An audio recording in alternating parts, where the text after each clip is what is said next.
Good morning, everyone. I have a lot going on today. We're going to be moving baby chickens out into the special pen in the chicken coop once we can secure it from the critters that get in there. I'm going to be canning pork and pork tenderloins because I'm getting an order of Zaycon shrimp on Monday morning and I have to make room in my freezer. And I'm out of pork, so this is great. So I've got a lot of the pork cut up. I'm going to par cook it, not just a little bit of oil, stovetop in batches, and then I'm going to put it in the jars. And the same with the pork tenderloin. I'm going to cut in slices. Never done that one before, but I'm excited about it, and I'm gonna put it up in my homemade beef bone broth. So I think it's going to be really tasty. And I'm also making a Mississippi pot roast, one for us and one for our neighbors who both got injured pretty badly. Not funny, but they both did. He got hurt badly, and then she got hurt taking care of him. So I'm making a pot roast and some vegetables, take over there, and a cherry crumble for dessert, so that they'll have some easy food to cook and say a few prayers for them because they need it. So I'm gonna get busy. I've cut this into big chunks. The pan is hot, so I'm gonna get started. I'm back. Okay, I've got my meat. It's all par cooked. And I've got the tenderloins in the chunks. I've got my jars warming in the oven because I'm gonna do hot process. I've got my beef bone broth simmering, and I have my lids in warm water with a little vinegar. So I'm gonna get started filling these jars and get this stuff canned. Alright, so here we go. And this meat is still very hot. So I'm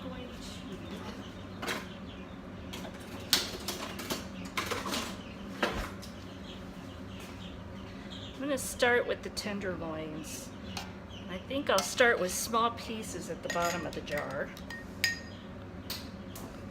because I think they'll fit better that way. I'll move you over so you can see what I'm doing. Hot, very hot jars.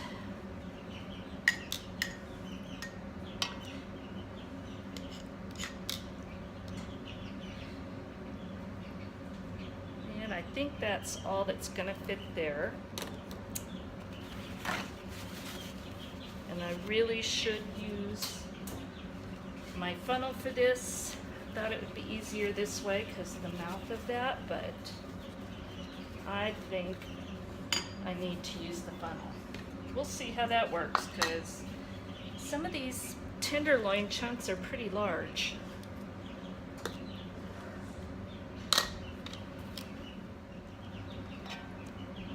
Alright, so let's get these in here and see how they work.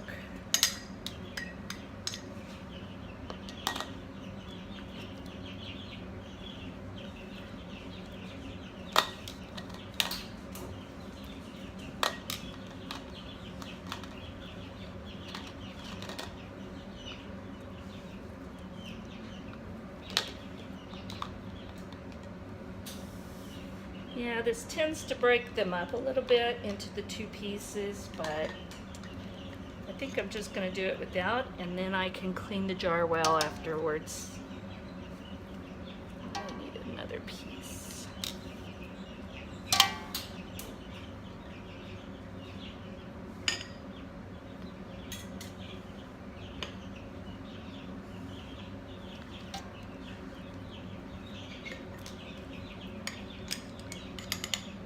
Maybe I'll try it sideways, see how these fit. Again, this is the first time I've done tenderloin, and I'm really excited about it.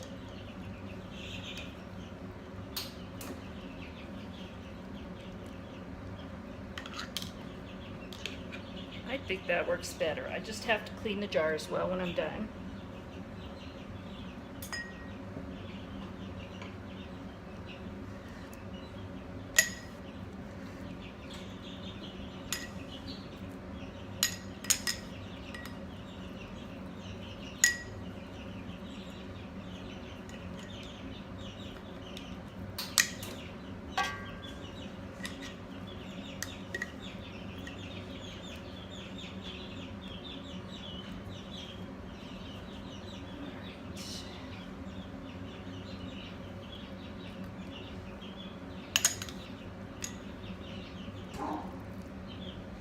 There goes olive oil she wants outside with Shayna.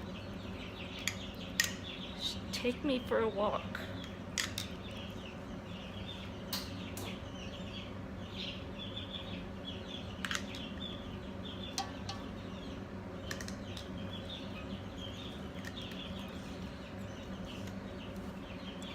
Okay, I think I've got all the pork tenderloin. Nope, that's not. That's just the chunks.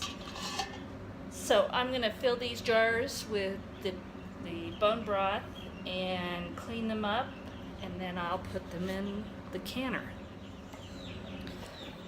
Alright, so I cleaned up these jar tops a little bit since I didn't use the funnel and everything. And I filled them up to 1-inch head space. But because the meat gets tightly packed, there's air pockets, and it's very important that you get all of that air out of there. So I'm going to debubble, and you just kind of move it around and press. That will get the bubbles out. And then I'll need to put a little bit more on that jar because it's just a little bit low, not by much. So once I get these all debubbled, I'll go back and make sure I've got 1-inch head space. And you can use this tool for 1 inch if you want. But I generally just go underneath that line there.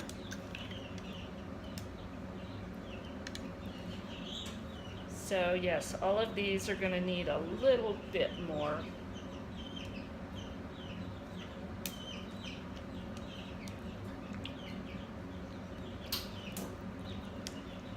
That piece may get put somewhere else. We'll see.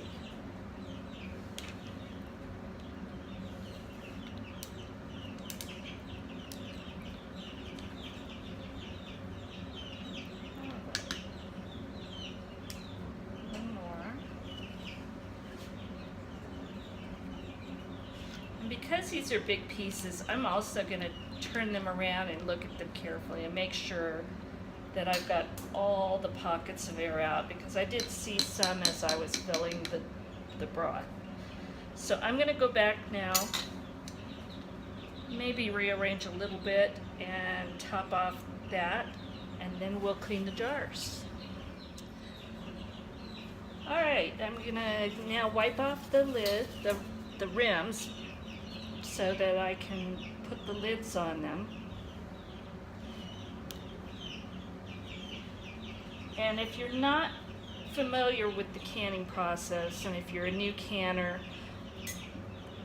I'm skipping some of the detailed instructions for time's sake.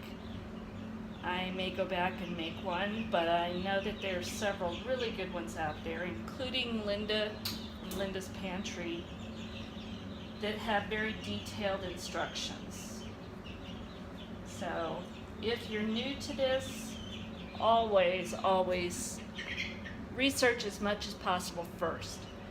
That way you're going to save yourself some time and money when you're doing this.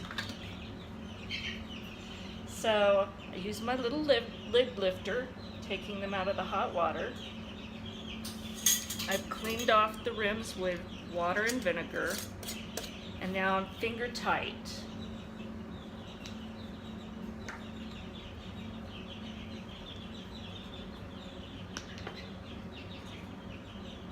And finger tight is just close a little bit more, but don't crank it down, just a little bit.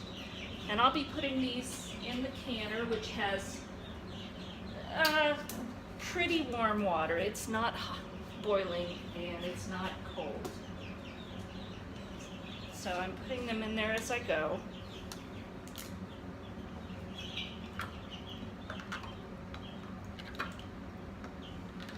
And my lids just don't want to come apart.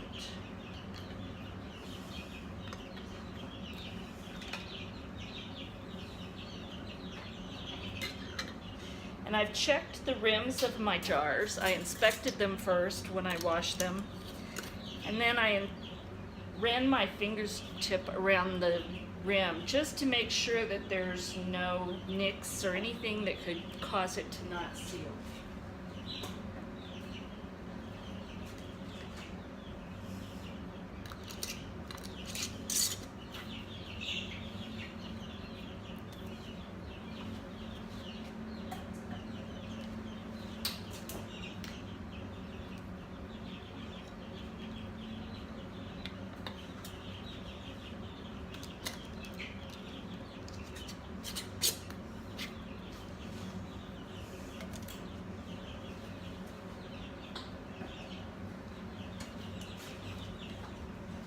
All right, I'm gonna get the next batch of jars out and fill them, and I'll bring you back.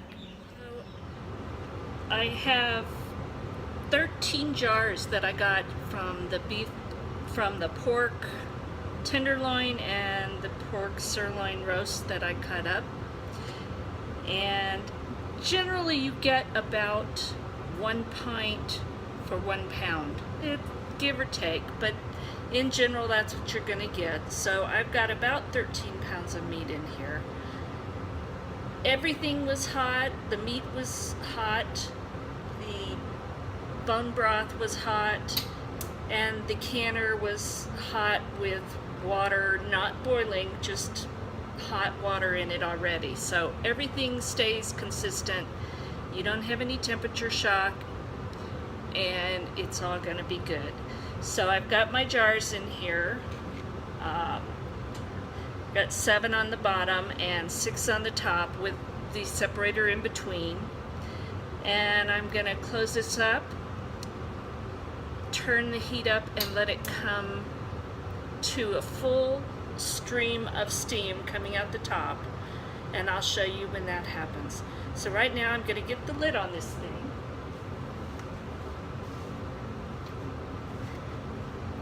And I do love my All-American canner.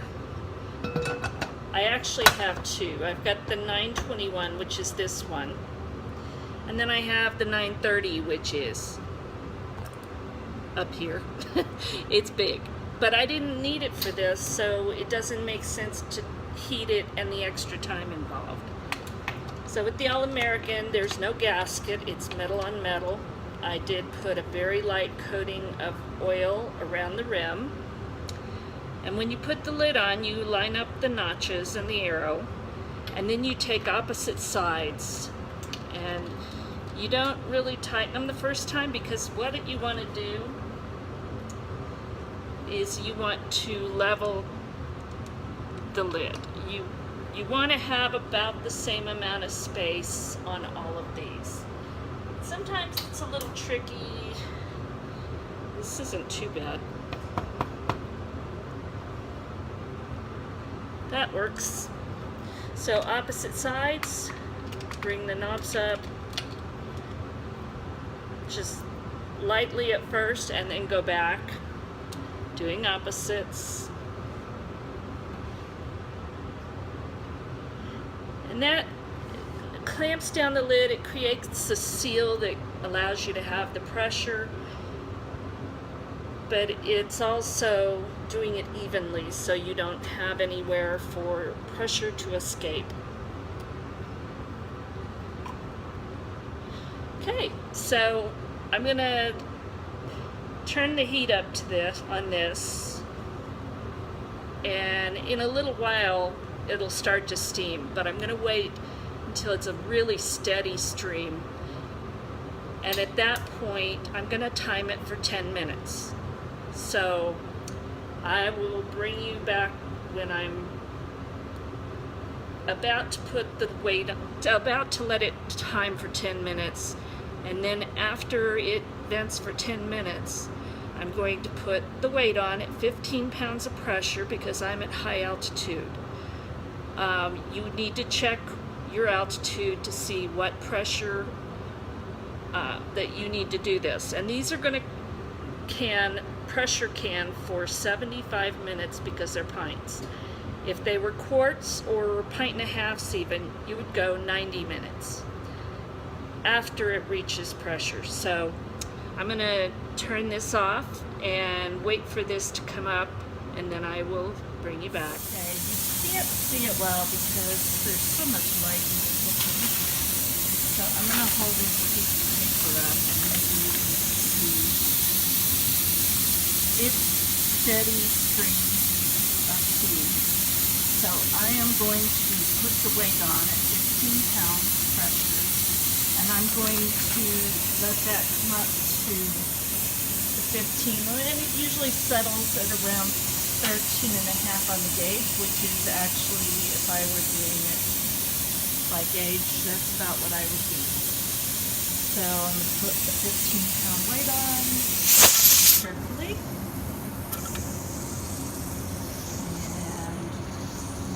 I'm just going to wait until it starts to jiggle, and once it does that, I'm going to start the timer, and these will process for 75 minutes for pints.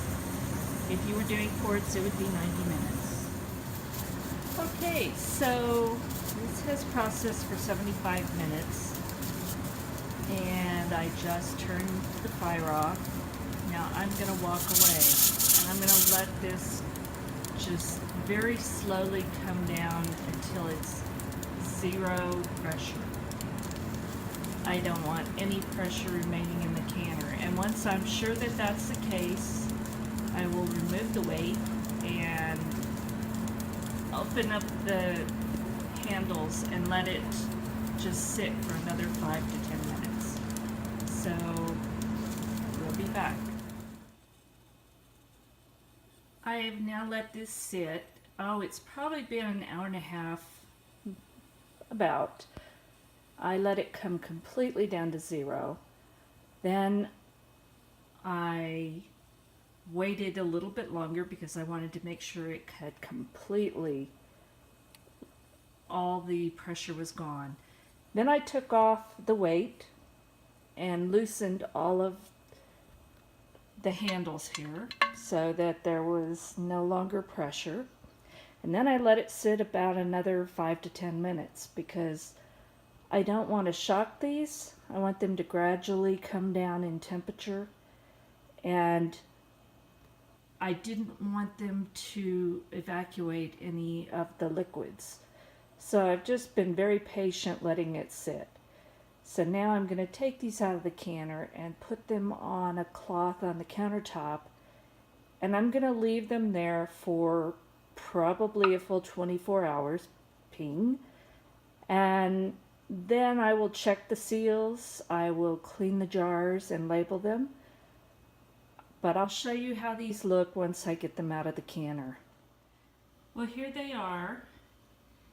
They're still boiling like crazy. So I've just set them on these cloths and they can cool off.